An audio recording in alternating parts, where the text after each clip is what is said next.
Pagpatak ng bare months, kaliwat kanan na ang paghahanda ng marami sa paparating na Pasko. Kinakarir ang mga dekorasyon, lalo na ang Christmas tree. It's the time of the year again! Woohoo! Hindi nagpapahuli dyan ang ilang celebrities tulad ni Sanya Lopez. Makikita na natin kung ano nga ba ang resulta ng Christmas tree namin. Layunin nyo na rin ang inyong mga Christmas tree dahil iba pa rin kapag may nakikita tayo ganito. Gabi Garcia. So last year, we went for Paskong Pinoy theme. Second year, nag-pink tree tayo. Now, this is a romantic tree. Romantic 3? Romantic tree! Bebe At Bea Alonso. Dahil talaga namang Christmas is in the air, kung decor at Christmas tree lang naman daw ang usapan, simple at kakaiba naman daw ang entry ng mga negosyanteng sina Faye at Ann.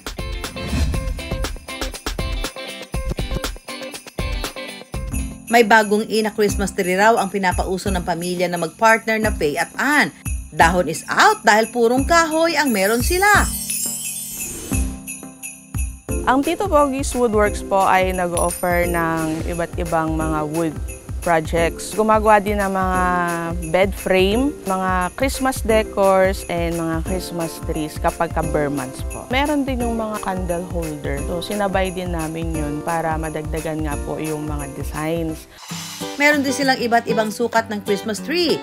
Maging ang itsura ng mga ito, pwede ring iba-ibang disenyo.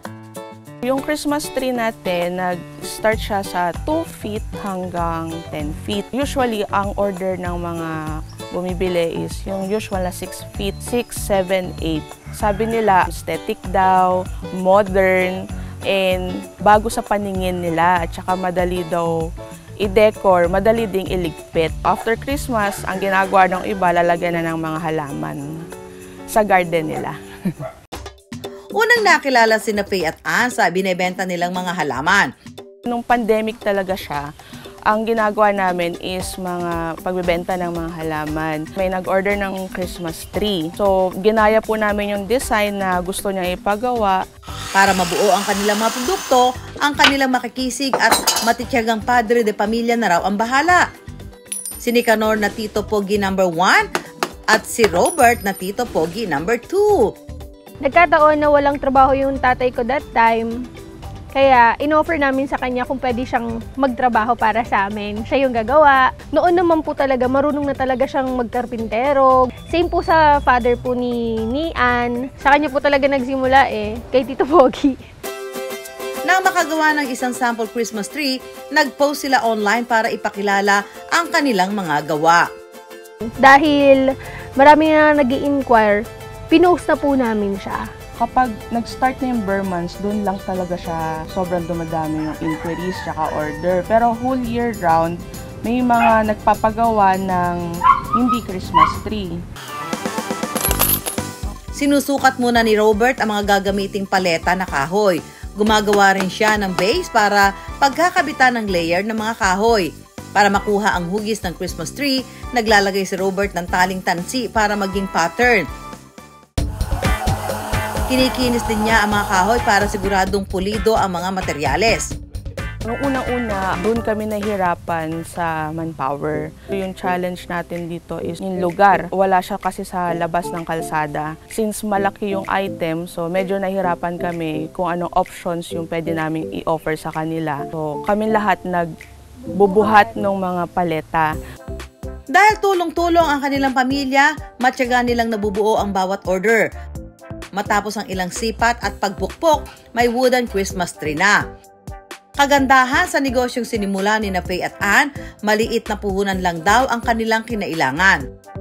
Maliit lang yung pinupuhunan namin kasi nagre-require kami ng down payment sa mga umu-order. So, yun yung ginagawa ko para paikutin, pambili ng materyales. Siguro sa sariling pera, mga 5,000 to 10,000 po yun. Kaya may down payment din. Sinesecure din namin yung cancellation policy. So, mahirap na kapag nagawa na yung item nila at saka bigla magbabago yung isip ng clients.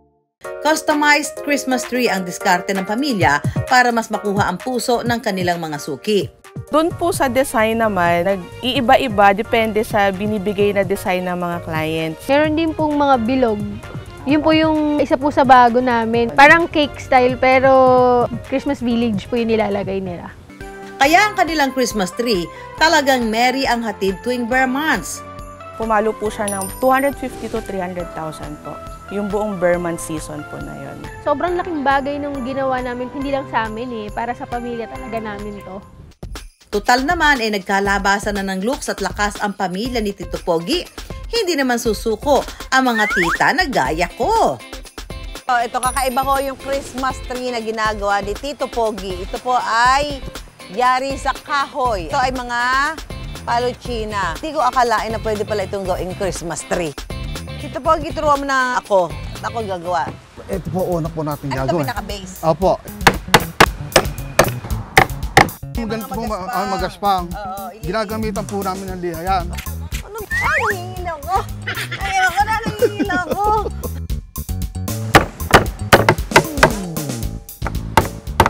Wow, yan. Parang DIY to, ha? Kayang-kaya nyo gawin sa bahay to. Lagay na natin ang ating mga Christmas tree. Ito maganda nito, ipapatong mo lang. Ayan, ang ganda naman ng Christmas tree. Ang maganda rito, matibay siya. Hindi siya masyadong magastos. Napaka-practical nito. Kahit tapos na nga Pasko, pwede bang nakatayo sa bahay nyo, di ba?